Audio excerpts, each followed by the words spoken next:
नमस्कार. मी ॲडव्होकेट किशोर पाटील. जाणून घेऊया कायदा या आपल्या यूट्यूब चॅनलवरील पुढील व्हिडिओमध्ये आपले स्वागत आहे. मित्रांनो, आजच्या व्हिडिओमध्ये आपण ना विक्री कलम किंवा नॉन सेल क्लॉज असा जर शेरा तुमच्या उतार्यावर असेल तर त्याचा कायदेशीर अर्थ काय, अशा जमिनीवर जर तुम्हाला काही खरेदी विक्रीचा व्यवहार करायचा असेल तर अशा परिस्थितीमध्ये तुम्ही कोणकोणत्या स्वरूपामध्ये कायदेशीर काळजी घ्यायला हवी या बाबतीत थोडक्यात आणि आवश्यक असं कायदेशीर मार्गदर्शन आजच्या व्हिडिओतून घेणार आहोत. मित्रांनो, व्हिडिओला सुरुवात करण्या अगोदर तुम्ही जर आजपर्यंत आपलं चॅनल सबस्क्राईब केलं नसेल किंवा तुम्ही जर आज पहिल्यांदा आपल्या चॅनलला भेट दिली असाल तर ते चॅनल आज रोजी लगेच सबस्क्राईब करा, जेणेकरून मी देत असलेली कोणतीही नवनवीन अपडेट ही तुम्हाला वेळोवेळी मिळत राहील. मित्रांनो, आपण आपल्या यूट्यूब चॅनलच्या माध्यमातून कायदेशीर माहिती, समाजोपयोगी शासन निर्णय, शासन परिपत्रक आणि महसूल संदर्भातलं जे काही महत्त्वपूर्ण नॉलेज आहे त्याबाबत माहिती व्हिडिओच्या माध्यमातून घेत असतो. त्याचप्रमाणे आजच्या व्हिडिओमध्ये देखील हा जो शेरा आहे म्हणजे उतार्यावरती ना विक्री कलम अशा स्वरूपाचा शेरा हा फार कमी जमिनींवर दिसून येतो. याचा नेमका अर्थ काय, किंवा कधी कधी त्याला कोणत्यामध्ये नॉन सेल क्लॉज असा देखील त्याच्यामध्ये उल्लेख असतो. अशा स्वरूपाचा जर शेरा तुमच्या जमिनीवरच्या सातबाऱ्या उतार्यावरती असेल तर त्याचा कायदेशीर अर्थ काय, किंवा या स्वरूपाची जी तरतूद आहे ती कुठे करण्यात आली, याबाबत महत्त्वपूर्ण गोष्टी जाणून घेण्याचा प्रयत्न करणार आहोत. मित्रांनो, ज्या उतार्यावरती ना विक्री कलम असा शेरा इतर अधिकार अभिलेखामध्ये नमूद केलेला असतो तर अशा जमिनींचा खरेदी विक्रीचा व्यवहार, साठे करार, बक्षीसपत्र किंवा कोणताही हस्तांतरणाचा व्यवहार हा तुम्हाला जिल्हाधिकारी यांच्या पूर्वपरवानगीशिवाय करता येऊ शकत नाही. आता महत्त्वाचा प्रश्न असा आहे की ना विक्री कलम असा शेरा कोणत्याही जमिनीला देता येत नाही.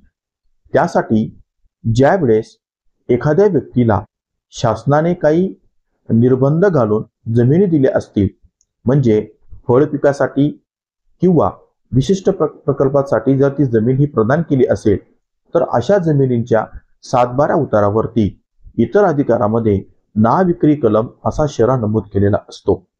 या स्वरूपाचं प्रकरण आपल्याला माहीत असेल की शाहरुख खानची मुलगी सुहाना यांनी अशा स्वरूपाची जमीन घेतली आणि ती जमीन घेतल्यानंतर तो जो व्यवहार होता तो या ना विक्री कलम नावाचा शेरा त्या जमिनीच्या महसूल दप्तरी होता. त्याच्यामुळे तो जो व्यवहार आहे तो व्यवहार आता सगळ्यांच्या नॉलेजमध्ये आलेला आहे. म्हणजे अशा स्वरूपाचा व्यवहार जर त्यांनी केला तर तो व्यवहार आता कायदेशीर अडचणीत सापडलेला आहे. त्यामुळे तुमच्या बाबतीत जर तुम्ही जर अशा काही जमिनी घेण्याच्या विचारात असाल की ज्या उतार्यावरती किंवा इतर अधिकार अभिलेखामध्ये ना विक्री कलम किंवा नॉन सेल क्लॉज असा जर काही शेरा असेल तर अशी जमीन घेण्यापूर्वी तुम्ही संबंधित मंडळाधिकारी किंवा जिल्हाधिकारी यांच्याकडे जाऊन सदर जमिनीचा संपूर्ण आतापर्यंत 1950 पासूनचे ते आतापर्यंतचे उतारे, त्याचे फेरफार, त्याचे अट हे सर्व तपासल्यानंतरच ती जमीन तुम्ही खरेदी करायला हवी.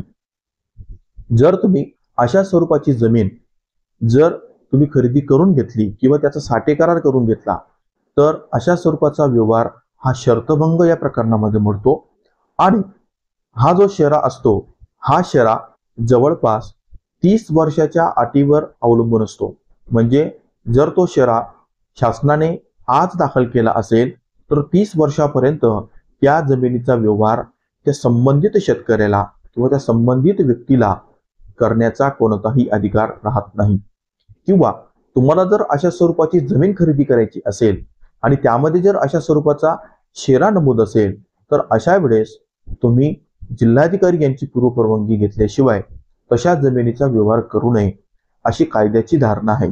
जर तुम्ही अशा स्वरूपाच्या जमिनीचा व्यवहार केला आणि अशी बाब जर कोणत्याही व्यक्तीने निदर्शनास शासनाच्या आणून दिली तर अशा परिस्थितीमध्ये सदरची जमीन ही शर्तभंग या नावाखाली सरकार जमा केली जाऊ शकते आणि तुम्हाला आर्थिक आणि मानसिक मनस्तापाला देखील सामोरं जावं लागू शकतं.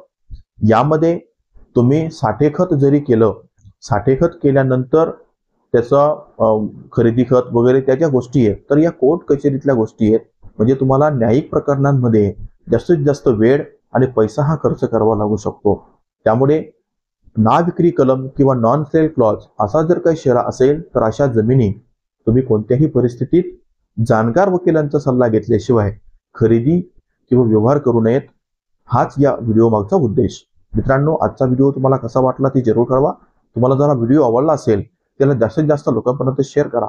आणि तुमचे जर काही वैयक्तिक कायदेशीर प्रश्न असतील, तर ते तुम्ही मला आपल्या स्क्रीनवर दिसत असलेल्या संपर्क नंबरवर संपर्क करून सहशुल्क सल्ला देखील घेऊ शकतात. धन्यवाद.